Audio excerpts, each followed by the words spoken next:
አሁን በቃ ኮሜንት ለምሳሌ አሁን ኮሜንት ማንበብ የሆነ ነገር ከሰራው በኋላ የሆነ ነገር እንትን ካለ ኮሜንት ማንበብ በቃ ፈሪ ሆኜ ቀረሁኝ አይደል? የሚገርመው እንደ በአቋም ደረጃ ኮሜንት አላነብም አይደል? አልወደውም ኤክስፒሪየንሱ።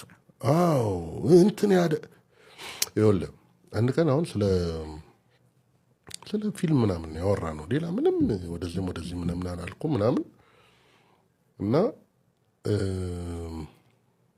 የት ነው የተወለድከው ግን ምናምን አለ የሚጠይቀኝ ሰውዬና አዲስ አበባ እንግሊዝ ኤምባሲ ጋር አበቤ ሱቅ ፊት ለፊት እንትን ጋር ነው ምናምን አልኩኝ።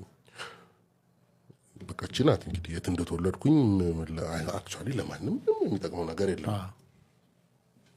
እና ዝም ብዬ የዛን ቀን ኮሜንት ምን እንትን እንዳለኝ አላውቅም። በጣም እንወድሃለን ምናምን ፈገግ እያልኩ አሁን ኢትዮጵያ ሕዝብና እኔ እኮ ያለን ግንኙነት እያልኩ ጥብቅ ነው ቁርኝነታችን።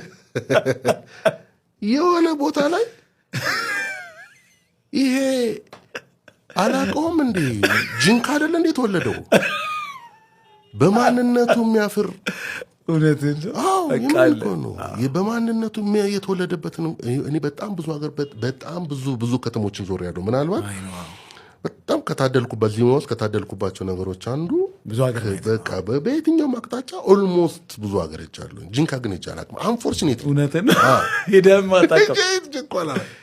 የጂንካ በማንነቱ የሚያፍር ምናምን ለምንድን ነው ጂንካ የሚያሳፍረኝ ሲጀምር አንድ እና እንዲ ይቀልዳል እንዴ ምናምን ግን ወደ 18 ሪፕላዮች አሉት ከስር ይሄ ጉማሬ ሰው መስሎ ለካ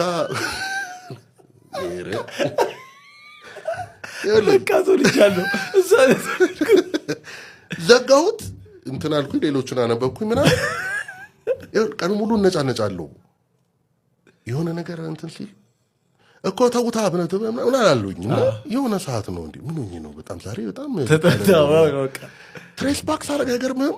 ይነካል። እሷ ናት ለካ ስትቆረቁረኝ የዋለችው እና አሁን የሰው ኤክስፔክቴሽን መሙላት የሚባለው ነገር አይደለም ማለት ነው። አሁን ከዛ በኋላ የገባኝ ትምህርት